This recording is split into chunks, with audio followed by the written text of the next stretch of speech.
ನಮಸ್ಕಾರ ಆತ್ಮೀಯ ವೀಕ್ಷಕರೇ, ನಾನು ಡಾಕ್ಟರ್ ಚಂದ್ರಶೇಖರ್ ಸರ್ಜಾ, ನಿಮ್ಮ ಲೈಫ್ ಸ್ಟೈಲ್ ಫಿಸಿಷಿಯನ್. ವೀಕ್ಷಕರೇ, ನಾವು ಇವತ್ತು ಥೈರಾಯ್ಡ್ ಬಗ್ಗೆ ಡಿಸ್ಕಸ್ ಮಾಡೋಣ. ಸಾಧಾರಣವಾಗಿ ಥೈರಾಯ್ಡ್ ಒಂದು ಆಕ್ಸಿಡೆಂಟಲ್ ಆಗಿ ಕಂಡು ಬರುವಂತ ಒಂದು ಪ್ರಾಬ್ಲಮ್. ಆಕ್ಚುಲಿ ನೋಡಿ, ಸಾಧಾರಣವಾಗಿ ಮಹಿಳೆಯರಲ್ಲಿ ಜಾಸ್ತಿ ಕಂಡು ಬರುತ್ತಿದ್ದು, ಯಾಕಂದ್ರೆ ಸಾಮಾನ್ಯವಾಗಿ ಎಲ್ಲ ಹಾರ್ಮೋನ್ಗಳ ಪ್ರಾಬ್ಲಮ್ಗಳು ಬರೋದು ಸಾಧಾರಣವಾಗಿ ಮಹಿಳೆಯರಲ್ಲಿ.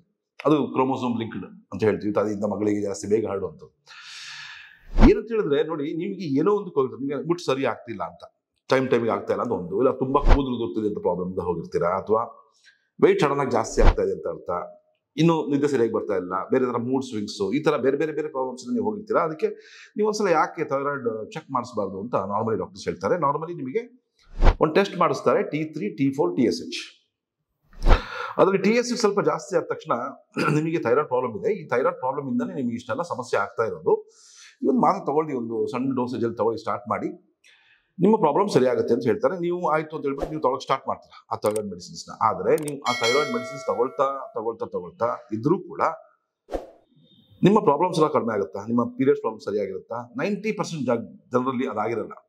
ಆದ್ರೆ ನಮ್ಮಲ್ಲಿ ಈ ಕೇಸಸ್ಗಳು ಈ ತರ ಮತ್ತೆ ಈ ತರ ಥೈರಾಯ್ಡ್ ಪ್ರಾಬ್ಲಮ್ ಇದ್ದವನೇ ಮುಂದೆ ಬಂದಾಗ, ನಿಮಗೆ ಥೈರಾಯ್ಡ್ ಪ್ರಾಬ್ಲಮ್ ಇರ್ಬೋದು ಅಂದಾಗ, ಹೌದು ನನಗೆ ಥೈರಾಯ್ಡ್ ಪ್ರಾಬ್ಲಮ್ ಇದೆ, ಅದಕ್ಕೆ ಮಾತ್ರೆ ಕೊಟ್ಟಿರೋ ನಾನು ತಗೊಳ್ತಾ ಇದ್ದೀನಿ ಅಂತ ಹೇಳ್ತೀರಾ. ಆದ್ರೆ ನೀವು ಆ ಪ್ರಾಬ್ಲಮ್ಗಳು ಸಾಲ್ವ್ ಆಗಿರಲ್ಲ. ಯಾಕಂತ ಹೇಳಿದ್ರೆ T3, T4 TSH ಅನ್ನೋದು ಒಂದು ಬೇಸಿಕ್ ಟೆಸ್ಟ್ ಅಷ್ಟೇ. ಆಕ್ಚುಲಿ ನಿಮಗಿರೋದು ಈ ಥೈರಾಯ್ಡ್ ನ ಒಂದು ಡಿಸ್ಫಂಕ್ಷನ್ ಅಥವಾ ಥೈರಾಯ್ಡ್ ಐಟಿಸೋ ಅಂತ ಕಂಡುಹಿಡಿಬೇಕು ಅಂತ ಹೇಳಿದ್ರೆ ನಿಮಗೆ ಇನ್ನು ಕೆಲವು ಹೈರ್ ಟೆಸ್ಟ್ಗಳು ಬೇಕಾಗುತ್ತೆ. ಅದ್ರಲ್ಲಿ ಒಂದು ಅಂತ ಹೇಳಿದ್ರೆ ಆಂಟಿ TPO ಅಥವಾ ಆಂಟಿ ಥೈರೋ ಪೆರಾಕ್ಸಿಡೇಸ್ ಅಂತ ಹೇಳ್ಬಿಟ್ಟು, ಮತ್ತೆ ಇನ್ನೊಂದು ಆಂಟಿ TG ಅಥವಾ ಆಂಟಿ ಥೈರೋಗ್ಲೋಬಿನ್ ಅಂತ ಹೇಳ್ಬಿಟ್ಟು. ಈ ಥೈರೋ ಪೆರಾಕ್ಸಿಡೇಸ್ ಅನ್ನೋದು ಒಂದು ಎನ್ಸೈಮ್. ಈ ಥೈರೋ ಪೆರಾಕ್ಸಿಡೇಸ್ ನಮ್ಮ ದೇಹದಲ್ಲಿ T4 ಅಥವಾ ನಮ್ಮ ಥೈರಾಯ್ಡ್ ಹಾರ್ಮೋನ್ ನ T3 ಆಕ್ಟಿವ್ ಥೈರಾಯ್ಡ್ ಹಾರ್ಮೋನ್ಗೆ ಕನ್ವರ್ಟ್ ಮಾಡುವಂತ ಒಂದು ಹಾರ್ಮೋನ್, ಒಂದು ಎನ್ಸೈಮ್. ಸೊ ಇದಕ್ಕೆ ಆಂಟಿಬಾಡೀಸ್ ಡೆವಲಪ್ ಆಗ್ಬಿಟ್ರೆ ಅದಕ್ಕೆ ನಾವು ಹ್ಯಾಶಿಮೋಟೋಸ್ ಥೈರಾಯ್ಡಿಸ್ ಅಂತ ಹೇಳ್ತೀವಿ. ಇದೊಂದು ಆಟೋ ಇಮ್ಯೂನ್ ಡಿಸಾರ್ಡರ್. ಆಕ್ಚುಲಿ ಸುಮಾರು 70ರಿಂದ 80% ಕೇಸಸ್ ಅಲ್ಲಿ ಈ ಹ್ಯಾಶಿಮೋಟೋಸ್ ಥೈರಾಯ್ಡಿಸ್ ಇಂದಾನೇ ಈ ಥೈರಾಯ್ಡ್ ಪ್ರಾಬ್ಲಮ್ಗಳು ಬರ್ತಾ ಇರುತ್ತೆ. ಆದ್ರೆ ನಾವು ಏನಂತ ಹೇಳಿದ್ರೆ TSH ನಾರ್ಮಲ್ ಇದೆ, ನನಗೆ ಥೈರಾಯ್ಡ್ ಪ್ರಾಬ್ಲಮ್ ಇಲ್ಲ, ನಾನು ಮಾತ್ರ ತಗೊಳ್ತಾ ಇದ್ದೀನಿ, ನಾನು TSH ಅವರು 4-5ಕ್ಕಿಂತ ಕಡಿಮೆ ಇದೆ ಅಂತ ಅಂದ್ಕೊಂಡ್ಬಿಟ್ಟು ನೀವು ಮುಂದುವರಿತಾ ಇರ್ತೀರಾ. ಆದ್ರೆ ಒಳಗಳಿಂದನೇ ಎಷ್ಟೇ ತಗೊಂಡ್ರು ಕೂಡ ನಿಮ್ ಪ್ರಾಬ್ಲಮ್ ಯಾವುದು ಕಡಿಮೆ ಆಗ್ತಾ ಇರಲ್ಲ. ನಿಮ್ಗೆ ಮುಟ್ಟಿನ ಪ್ರಾಬ್ಲಮ್, ತೊಂದರೆಗಳು ಹಾಗೆ ಇರುತ್ತೆ, ವೆಯ್ಟ್ ಜಾಸ್ತಿ ಆಗ್ತಾನೆ ಇರುತ್ತೆ, ಕೂದಲು ಉದುರ್ತಾನೆ ಇರುತ್ತೆ, ಮೈಕೈಲ ನೋವು, ಜಾಯಿಂಟ್ ಅಲ್ಲಿ ಪ್ರಾಬ್ಲಮ್ಗಳು ಉಂಟಾಗುವಂಥದ್ದು, ಮೂಡ್ ಸ್ವಿಂಗ್ಸ್, ಕಿರಿಕಿರಿ, ಸಣ್ಣ ಪುಟ್ಟ ಇದಕ್ಕೂ ಒಂಥರ ದ್ವೇಷ ಇದು ಆಗುವಂಥದ್ದು, ಒಂಥರ ಕಿರಿಕಿರಿ ಉಂಟಾಗುವಂಥದ್ದು, ಗಂಡ ಹೆಂಡತಿಯಲ್ಲಿ ವೈಮನಸ್ಯ ಉಂಟಾಗುವಂಥದ್ದು, ಪ್ರತಿಯೊಂದಕ್ಕೂ ಕಿರಿಕಿರಿ ಮಾಡುವಂಥದ್ದು, ಇವೆಲ್ಲ ಈ ಥೈರಾಯ್ಡ್ ಲಕ್ಷಣಗಳೇನೆ. ಅದ್ರ ಜೊತೆಗೆ ಕೆಲವು ನಿದ್ದೆ ಪ್ರಾಬ್ಲಮ್ಗಳು ಕೂಡ ಬರ್ತವೆ. ಸ್ವಲ್ಪ ಹೋಗ್ತಾ ನೋಡಿ, ಯೂಟ್ರೈನ್ ಫೈಬ್ರಾಯ್ಡ್ಸ್ ಆಗಿರ್ಬೋದು ಅಥವಾ PCOD ಸಮಸ್ಯೆಗಳಾಗಿರ್ಬೋದು, ಈ ತರ ಒಂದು ಮೆಟಬಾಲಿಕ್ ಸಿಂಡ್ರೋಮ್ ಕನ್ವರ್ಟ್ ಆಗ್ಬಿಟ್ಟು ಈ ತರ ಪ್ರಾಬ್ಲಮ್ಸ್ಗಳು ಶುರು ಆಗ್ಬಿಡ್ತವೆ.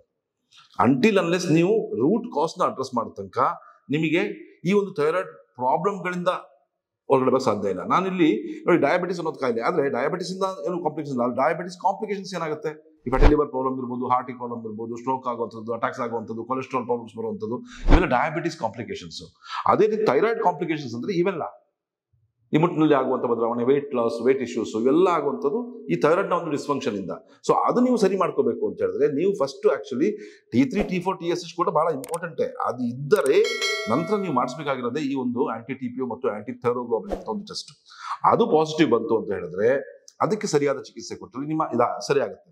ನಾನು ಚಿಕಿತ್ಸೆ ಬಗ್ಗೆ ನಿಮ್ಗೆ ಹೇಳ್ತೀನಿ, ಯಾವ ರೀತಿ ನೀವು ಮನೆಯಲ್ಲೇ ನೀವು ಇದನ್ನ ಅವಾಯ್ಡ್ ಮಾಡ್ಕೋಬಹುದು, ನೀವು ಅದನ್ನ ಇದಕ್ಕೋಬಹುದು. ನೋಡಿ, ಇದೆಲ್ಲ ಆಕ್ಚುಲಿ ಒಬ್ಬ ಡಾಕ್ಟರ್ ಒಬ್ಬ ಕ್ಯಾಬಿನ್ ಅಲ್ಲಿ ಕುತ್ಕೊಂಡು ಹೇಳುವಂತ ಮಾತುಗಳು. ಸುಮಾರು ಜನಕ್ಕೆ ಸುಮಾರು ತರ ಡೌಟ್ ಇದೆ. ನಂಗೆ ಥೈರಾಯ್ಡ್ ಬಂದಿದೆ, ನಾನು ಅದು ತಿನ್ನಂಗಿಲ್ಲ, ನಾನು ಕ್ಯಾಬೇಜ್ ತಿನ್ನಂಗಿಲ್ಲ, ನಾನು ಕಾಲಿಫ್ಲವರ್ ತಿನ್ನಂಗಿಲ್ಲ, ನಾನು ಬ್ರಾಕೋಲಿ ತಿನ್ನಂಗಿಲ್ಲ, ನಾನು ಅದು ತಿನ್ನಂಗಿಲ್ಲ, ನಾನು ಅಯೋಡಿನ್ ಜಾಸ್ತಿ ತಗೋಬೇಕು ಅಂದ್ರೆ ಜಾಸ್ತಿ ಉಪ್ಪು ತಿನ್ನುವಂಥದ್ದು. ನೋಡಿ, ಆಂಟಿ TPO ಜಾಸ್ತಿ ಇದ್ರೆ ಅಯೋಡಿನ್ ಜಾಸ್ತಿ ತಗೊಳಂಗೆ ಇಲ್ಲ. ಯಾಕಂದ್ರೆ ಅಯೋಡಿನ್ ಜಾಸ್ತಿ ತಗೊಂಡ್ರೆ ಮತ್ತೆ ಅದು ಮೆಟಬಾಲಿಸಮ್ ಪ್ರಾಬ್ಲಮ್ ಆಗುತ್ತೆ. ಈಗ ವೆಯ್ಟ್ ಜಾಸ್ತಿ ಆಗ್ತಾ ಇದೆ ಅಂತ ಸುಮಾರು ಜನಕ್ಕೆ ಒಂದು ಡೌಟ್. ಆಕ್ಚುಲಿ ನಾನು ತಿನ್ನೋದು ಕಡಿಮೆ ಮಾಡ್ತೀನಿ ಅಂತ, ನಾನು ಕ್ಯಾಲರೀಸ್ ಕಡಿಮೆ ಮಾಡ್ತೀನಿ, ನಾನು ಬರೀ ಆಪಲ್ ತಿಂತೀನಿ, ಆರೆಂಜ್ ತಿಂತೀನಿ, ನಾನು ಬರೀ ಜ್ಯೂಸ್ ಕುಡ್ಕೊಂಡಿರ್ತೀನಿ, ನಾನು ಅನ್ನನೇ ತಿನ್ನಲ್ಲ, ಇಷ್ಟೇ ತಿಂತೀನಿ, ಆದ್ರೂ ವೆಯ್ಟ್ ಜಾಸ್ತಿ ಆಗ್ತಿದೆ ಅಂತ ಹೇಳೋದು ಸುಮಾರು ಜನ ಪ್ರಾಬ್ಲಮ್ಸ್. ಇದು ಒಂದು ತಪ್ಪು ಪ್ರಾಬ್ಲಮ್.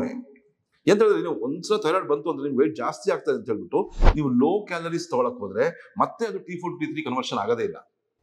ಯಾಕಂದ್ರೆ ನಮ್ಮ ಮೆಟಬಾಲಿಸಮ್ ಜಾಸ್ತಿ ಆಗಿರ್ಬೇಕು ಅಂತ ಹೇಳಿದ್ರೆ, ನಮ್ಮ ದೇಹ ಉತ್ಪಾದನೆ ಮಾಡಬೇಕು ಅಂತ ಹೇಳಿದ್ರೆ ನಮಗೆ ಒಂದು ಕ್ಯಾಲರಿ ರಿಸ್ಟ್ರಿಕ್ಟ್ ಅನ್ನೋಕ್ಕಿಂತ ಒಂದು ಹೆಲ್ತಿ ಕ್ಯಾಲರೀಸ್ ಇರುವಂತ ಡಯಟ್ ನಾವು ಅಳವಡಿಸ್ಕೊಳ್ಳೋದು ಬಹಳ ಇಂಪಾರ್ಟೆಂಟ್. ಇದು ಸಾಧಾರಣವಾಗಿ ಒಂದು ಮೇಜರ್ ತಪ್ಪುಗಳು ಏನ್ ಮಾಡ್ತಾರೆ ಥೈರಾಯ್ಡ್ ಪ್ರಾಬ್ಲಮ್ ಇದ್ದವರು ಅಂತ ಹೇಳಿದ್ರೆ, ಸಿವಿಯರ್ ಡಯಟ್ ಮಾಡಿ ಸುಸ್ತಾಗ್ಬಿಟ್ಟು ಅವ್ರಿಗೆ ಕೂದಲು ಉದುರುವಂಥದ್ದು, ಬೇರೆ ಎಲ್ಲ ಸಮಸ್ಯೆಗಳು ಬರಕ್ಕೆ ಶುರು ಆಗ್ಬಿಡ್ತವೆ, ನ್ಯೂಟ್ರಿಷನಲ್ ಡೆಫಿಷಿಯನ್ಸಿ ಶುರು ಆಗ್ಬಿಡ್ತವೆ. ವೀಕ್ಷಕರೇ, ಈ ಥೈರಾಯ್ಡ್ ಹಾರ್ಮೋನು T4, ನಮ್ಮ ಥೈರಾಯ್ಡ್ ಗ್ರಂಥಿ ಉತ್ಪಾದನೆ ಮಾಡೋದು T4 ಅಂತ ಒಂದು ಹಾರ್ಮೋನ್. ಅದು T3 ಕನ್ವರ್ಟ್ ಆಗಬೇಕು ಆಕ್ಟಿವ್ ಫಾರ್ಮ್. ಮುಂಚೆ ಹೇಳ್ದಂಗೆ ಅದು ಕನ್ವರ್ಷನ್ ನಡೆಯೋದು ಒಂದು 70% ಅಷ್ಟು ನಮ್ಮ ಲಿವರ್ನಲ್ಲಿ. ಈ ಫ್ಯಾಟಿ ಲಿವರ್ ಸಮಸ್ಯೆ ಇದ್ರೆ, ಬೇರೆ ಬೇರೆ ಪ್ರಾಬ್ಲಮ್ ಇದ್ರೆ ಈ ಕನ್ವರ್ಷನ್ಸ್ ಆಗ್ತಾ ಇರಲ್ಲ. ಈ T3 ಕನ್ವರ್ಟ್ ಆದ್ರೇನೆ ನಮ್ಗೆ ಇದಾಗುತ್ತೆ. ಮತ್ತೆ ಒಂದು 20% ಅಷ್ಟು ನಮ್ಮ ಕರ್ಡ್ನಲ್ಲಿ, ಸಣ್ಣ ಕರ್ಡ್ನಲ್ಲಿ ಕನ್ವರ್ಷನ್ ಆಗುತ್ತೆ. ಇನ್ನೊಂದು 10% ಅಷ್ಟು ನಮ್ಮ ಕಿಡ್ನಿಗಳಲ್ಲಿ ಅದು ಕನ್ವರ್ಷನ್ಸ್ ನಡೆಯುತ್ತೆ ಸಾಧಾರಣವಾಗಿ. ಈ T3 ಆಕ್ಟಿವ್ ಫಾರ್ಮ್ ನಾವು ಹೈ ಆಗಿ ಇಟ್ಕೋಬೇಕು ಅಂತ ಹೇಳಿದ್ರೆ ಕೆಲವು ಬಹಳ ಮುಖ್ಯ. ನಾವು T4 ಮತ್ತೆ T4 ನ ಲಿವರಿಗೆ ಟ್ರಾನ್ಸ್ಪೋರ್ಟ್ ಮಾಡುತ್ತಲ್ಲ, ಅದು ಥೈರೋಗ್ಲೋಬುಲಿನ್ ಅಂತ ಒಂದು ಪ್ರೋಟೀನ್, ಅದಕ್ಕೂ ಕೂಡ ಆಂಟಿಬಾಡೀಸ್ ಬಂದ್ಬಿಡ್ತವೆ. ಈ ಹ್ಯಾಶಿಮೋಟೋಸ್ ಸಾಧಾರಣವಾಗಿ ಏನಾಗುತ್ತೆ ಅಂತ ಹೇಳಿದ್ರೆ, ಈ ಆಂಟಿಬಾಡಿಗಳು ಒಂದ ಥೈರೋಪೆರಾಕ್ಸಿಡೇಸ್ ಅನ್ನೋ ಒಂದು ಎನ್ಸೈಮ್ಗೆ ಆಂಟಿಬಾಡೀಸ್ ಆಗಿ ಉತ್ಪಾದನೆ ಆಗ್ತವೆ, ಇಲ್ಲಾಂದ್ರೆ ಥೈರೋಗ್ಲೋಬುಲಿನ್ ಅಂತ ಒಂದು ಪ್ರೋಟೀನ್, ಅದಕ್ಕೂ ಕೂಡ ಆಂಟಿಬಾಡೀಸ್ ಉತ್ಪಾದನೆ ಆಗ್ತವೆ ಈ ಹ್ಯಾಶಿಮೋಟೋಸ್ ಕಾಯಿಲೆಯಿಂದಾಗಿ. ಸೊ ಈ ಸಮಸ್ಯೆಗಳಿಂದ ನಿಮಗೆ ಈ ಕನ್ವರ್ಷನ್ ಪ್ರಾಬ್ಲಮ್, ಈ ಟ್ರಾನ್ಸ್ಪೋರ್ಟೇಷನ್ ಪ್ರಾಬ್ಲಮ್ ಆಗ್ಬಿಟ್ಟು ನಿಮಗೆ ಥೈರಾಯ್ಡ್ ಇಂದ ನೀವು ತಗೊಳ್ತಾ ಇರ್ತೀರಾ, T4 ಹಾರ್ಮೋನ್ ತಗೊಳ್ತಾನೆ ಇರ್ತೀರಾ, T4 ಸ್ವಲ್ಪ ಪ್ರಮಾಣದಲ್ಲಿ ಕನ್ವರ್ಟ್ ಆಗ್ತಾ ಇರುತ್ತೆ, ನಿಮ್ಗೆ TSH ನಾರ್ಮಲ್ ತೋರಿಸುತ್ತೆ, ಆದ್ರೆ ನಿಮ್ಮ ಪ್ರಾಬ್ಲಮ್ ಅಲ್ಲಿ ಸಾಲ್ವ್ ಆಗಿರಲ್ಲ. ಇದು ಹೆಂಗೆ ಅಂದ್ರೆ, ಫಾರ್ ಎಕ್ಸಾಂಪಲ್, ನಿಮ್ಮ ಮನೆಯಲ್ಲಿ ನಿಮ್ಮ ತಾಯಿ ಕೆಲಸ ಮಾಡ್ತಾ ಇರ್ತಾರೆ, ಎಲ್ಲಾ ಕೆಲಸ ಮಾಡ್ತಾ ಇರ್ತಾರೆ, ಅಡಿಗೆನೂ ಮಾಡ್ತಾ ಇರ್ತಾರೆ. ಸೊ ಅವ್ರಿಗೂ ಸ್ವಲ್ಪ ಏನೋ ಒಂದು ಕಾಯಿಲೆ ಬಿದ್ದುಬಿಟ್ಟು ಅಥವಾ ಏನೋ ಸಣ್ಣ ಪ್ರಾಬ್ಲಮ್ ಆಗಿ ಹುಷಾರಿಲ್ಲ ಅಂತ ಮಾಡ್ಕೊಂಡ್ಬಿಡ್ತಾರೆ ಅನ್ಕೊಳ್ಳಿ. ಒಂದು 3-4 ದಿನ ಮಾಡ್ಕೊಂಡ್ಬಿಡ್ತಾರೆ ಅಂತ ತಿಳ್ಕೊಳ್ಳಿ. ನೀವೇನ್ ಮಾಡ್ತೀರಾ? ಅಡಿಗೆ ಮಾಡಕ್ಕೆ ಯಾರು ಇಲ್ವಾ, ನೀವು ಸ್ವಿಗ್ಗಿ ಝೊಮ್ಯಾಟೊ ಇಂದ ಆರ್ಡರ್ ಮಾಡ್ತೀರಾ, ಫುಡ್ ಬರುತ್ತೆ ಅಂತ ತಿಂತೀರಾ. ಸೊ ಫುಡ್ ಸಿಕ್ತು ನಿಮಗೆ, ಆದ್ರೆ ಬಾಕಿ ಎಲ್ಲ ಕೆಲಸಗಳು ನಡೀತಾವ? ಆ ಪಾತ್ರೆಗಳು ಹಂಗೆ ಬಿದ್ದಿರುತ್ತೆ, ನೆಲ ಹಂಗೆ ಕ್ಲೀನ್ ಆಗಿರಲ್ಲ, ಅಥವಾ ನಿಮ್ಮ ಅಲ್ಮೇರ ರೆಡಿ ಆಗಿರಲ್ಲ, ನಿಮ್ಮ ಬಟ್ಟೆ ಐರನ್ ಆಗಿರಲ್ಲ, ಏನೋ ಒಂದು ಸುಮಾರು ಕೆಲಸಗಳು ನಡೀತಾ ಇರುತ್ತೆ. ನಿಮಗೆ ಫುಡ್ ಸಿಕ್ತು ನನಗೆ, ಆದ್ರೆ ಭಾರಿ ಪ್ರಾಬ್ಲಮ್ ಎಲ್ಲ ಆಗ್ತದೆ. ಅದೇ ಸೇಮ್ ಪ್ರಾಬ್ಲಮ್ ಇರೋದು ನಿಮಗೆ ಇಲ್ಲಿ ಸ್ವಿಗ್ಗಿ ಝೊಮ್ಯಾಟೊ. ನೀವು ಥೈರಾಯ್ಡ್ ಮಾತ್ರ ತಗೊಳ್ತಾ ಇರ್ತೀರಾ, ಆದ್ರೆ ಪ್ರಾಬ್ಲಮ್ ಮಾತ್ರ ಹಾಗೆ ಇರುತ್ತೆ. ಸೊ ಎಂಟಿಲ್ ಅನ್ಲೆಸ್ ನೀವು ಈ 2 ಆಂಟಿಬಾಡೀಸ್ನ ಯಾವಾಗ ತನಕ ಅಡ್ರೆಸ್ ಮಾಡ್ಕೊಳ್ಳೋದು, ನಿಮ್ಮ ಪ್ರಾಬ್ಲಮ್ಸ್ಗಳು ಸಾಲ್ವ್ ಆಗಲ್ಲ. ಈಗ ಸರಿಯಾಗಿ ಇರ್ರೆಗ್ಯುಲರ್ ಪೀರಿಯಡ್ಸ್ ಇದ್ರೆ ಇರ್ರೆಗ್ಯುಲರ್ ಆಗೇ ಇರುತ್ತೆ, ಕೂಲ್ ಉದುರ್ತಾನೆ ಇರುತ್ತೆ, ವೇಟ್ ಜಾಸ್ತಿ ಆಗ್ತಾನೆ ಇರುತ್ತೆ. ಈ ತರ ಪ್ರಾಬ್ಲಮ್ಸ್ಗಳು ಡಬಲ್ ಆಗ್ತಾ ಹೋಗ್ತಿರುತ್ತೆ. ಸಣ್ಣದಾಗಿ ಥೈರಾಯ್ಡ್ ನಲ್ಲಿ ನಾಡಿಲ್ಸ್ ಬರುವಂಥದ್ದು, ಗಂಟಾಗುವಂಥದ್ದು, ಇದೆಲ್ಲ ಆಗುವಂಥದ್ದು, FNAC ಮಾಡಬೇಕು, ಬಯಾಪ್ಸಿ ಮಾಡಬೇಕು, ಥೈರಾಯ್ಡ್ನ ತೆಗೆದಾಕ್ಬಿಡ್ಬೇಕು, ಈ ತರ ಎಲ್ಲ ಮುಂದೆ ಕಾಂಪ್ಲಿಕೇಶನ್ಸ್ ಆಗುತ್ತೆ. ಅಂಟಿಲ್ ಅನ್ಲೆಸ್ ನೀವು ಆಟೋ ಇಮ್ಯೂನ್ ಡಿಸಾರ್ಡರ್ ಆಗಿರುವಂತ ಈ ಹ್ಯಾಶಿಮೋಟೋಸ್ ಡಿಸೀಸ್ ನಿಮಗೆ ಇದೆಯೋ ಇಲ್ವೋ ಅಂತ ತಿಳ್ಕೊಳ್ಳೋದ್ರಲ್ಲಿ ಸುಮಾರು ಜನ ಈ ತಪ್ಪುಗಳು ಮಾಡ್ತಾರೆ. ಯಾಕಂದ್ರೆ ಈ ಹೈಪೋಥೈರಾಯ್ಡಿಸ್ ಅನ್ನೋದು ಒಂದು 70% ಇದು ಹ್ಯಾಶಿಮೋಟೋಸ್ ಆಗಿರುತ್ತೆ. ಈ TPO ಅಂಡ್ ಆಂಟಿಥೈರೋಗ್ಲೋಬುಲಿನ್ ಪಾಸಿಟಿವ್ ಆಗಿರುತ್ತೆ. ಎಷ್ಟು ಪ್ರಮಾಣದಲ್ಲಿ ನಿಮಗೆ ಜಾಸ್ತಿ ಆಗಿರುತ್ತೆ ಅನ್ನೋದು ತಿಳ್ಕೊಂಡು ಅದಕ್ಕೆ ನಾವು ಚಿಕಿತ್ಸೆ ನೀಡಬೇಕಾಗುತ್ತೆ. ಜೊತೆ ಇನ್ನೊಂದು ತಪ್ಪು ಮಾಡ್ತಾರೆ. ಏನ್ ಹೇಳ್ತೀನಿ ಅಂತ ಹೇಳಿದ್ರೆ, ನೀವು ಅರ್ಲಿ ಮಾರ್ನಿಂಗ್ ತಗೋಬೇಕು ಈ ಥೈರಾಯ್ಡ್ ಮೆಡಿಸಿನ್ಸ್ ಹೇಳ್ಬಿಟ್ಟು ಅರ್ಲಿ ಮಾರ್ನಿಂಗ್ ತಗೊಳ್ತೀರಾ ಥೈರಾಯ್ಡ್ ಮೆಡಿಸಿನ್ಸ್ ನ. ಆದ್ರೆ ಅದು ತಗೊಂಡ ತಕ್ಷಣ ನೀವು ಕಾಫಿ ಕುಡ್ತೀರಾ. ಈ ಕಾಫಿ ಕುಡಿದ ತಕ್ಷಣ ಇರುತ್ತೆ ಕೆಫಿನ್ ಮಾಡ್ತಾರೆ ಪೆರಿಸ್ಟಾಲ್ಸಿಸ್ ಮೂವ್ಮೆಂಟ್, ಅಂದ್ರೆ ನಮ್ಮ ಹೊಟ್ಟೆ ಒಂದು ಕಂಪನ ಶುರು ಆಗುತ್ತೆ, ನಿಮಗೆ ಮೋಷನ್ ಮಾಡ್ಬೇಕು ಅಂತ ಅನ್ಸುತ್ತೆ.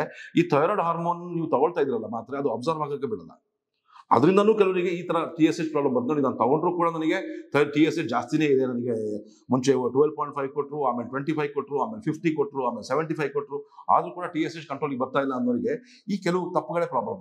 ಜಾಸ್ತಿ ಐಡಿನ್ ಸೇವಿಸುವಂಥದ್ದು.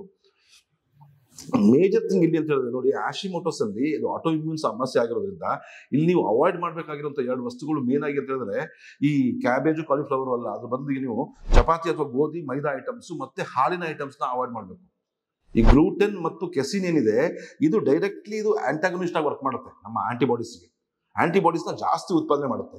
ಯಾವಾಗ ಕೆಲವೇ ಒಂದು 2-3 ತಿಂಗಳುಗಳ ಕಾಲ ನೀವು ಕಂಪ್ಲೀಟ್ ಆಗಿ ಹಾಲು ಮತ್ತೆ ಗೋಧಿನ ನೀವು ಸ್ಟಾಪ್ ಮಾಡೋದು, ಅಲ್ಲಿ ತನಕ ಗೋಧಿ ಅಂತ ಹೇಳಿದ್ರೆ ಎಲ್ಲದು, ಮೈದಾ ಇರ್ಬೋದು, ನಿಮ್ಮ ಬ್ರೆಡ್ ಇರ್ಬೋದು, ರಸ್ಕ್ ಇರ್ಬೋದು, ಬಿಸ್ಕೆಟ್ ಇರ್ಬೋದು, ಚಪಾತಿ ಇರ್ಬೋದು, ಪರೋಟ ಇರ್ಬೋದು, ಎಲ್ಲದು ಅದನ್ನ ಕಂಪ್ಲೀಟ್ ಆಗಿ ಅವಾಯ್ಡ್ ಮಾಡೋ ತನಕ ನಿಮ್ಮ ಆಂಟಿಬಾಡೀಸ್ ಕಂಟ್ರೋಲಿಗೆ ಬರಲ್ಲ. ಸುಮಾರು ಜನರಲ್ಲಿ ಈ ಸಣ್ಣ ಬದಲಾವಣೆಗಳಿಂದ ಆಂಟಿಬಾಡೀಸ್ನ ನಾವು ರಿವರ್ಸ್ ಮಾಡಿದೀವಿ ನೋಡಿ. ಸಾಧಾರಣವಾಗಿ ಈಗ ಹೇಳಿದ ತಕ್ಷಣ ಸರ್ ಹೆಂಗ್ sir chapati, first of all ತಪ್ಪೇನ್ ಮಾಡ್ತೀರಾ ಅಂತ ಹೇಳಿದ್ರೆ, ಈ ಥೈರಾಯ್ಡ್ ಪ್ರಾಬ್ಲಮ್ ಇರೋರು ವೇಟ್ ಜಾಸ್ತಿ ಆಗುತ್ತೆ ಅಂತ ರೈಸ್ ಬಿಟ್ಬಿಟ್ಟು ಚಪಾತಿಗೆ ಶಿಫ್ಟ್ ಆಗ್ಬಿಟ್ಟಿರ್ತೀರ. ಆ ಚಪಾತಿಯಿಂದ ನಿಮಗೆ ಪ್ರಾಬ್ಲಮ್ ಜಾಸ್ತಿ ಆಗ್ತಾ ಇರುತ್ತೆ, ನಿಮ್ ವೆಯ್ಟು ಕೂಡ ಏನು ಕಡಿಮೆ ಆಗ್ತಾ ಇರಲ್ಲ ಗಣನೀಯ ಪ್ರಮಾಣದಲ್ಲಿ, ಆದ್ರೆ ಈ ಪ್ರಾಬ್ಲಮ್ ನೀವು ಜಾಸ್ತಿ ಮಾಡ್ಕೊಳ್ತಾ ಇರ್ತೀರಾ. ಸೊ ಈ ಸಣ್ಣ ತಪ್ಪುಗಳನ್ನ ಅವಾಯ್ಡ್ ಮಾಡ್ಕೋಬೇಕು ಒಂದು. ಮತ್ತು ಜೊತೆಗೆ ನೀವು ತಿಳ್ಕೋಬೇಕು ಯಾಕೆ ಈ ಆಂಟಿಬಾಡೀಸ್ ಜಾಸ್ತಿ ಆಗುತ್ತೆ ನಮ್ಮ ದೇಹದಲ್ಲಿ.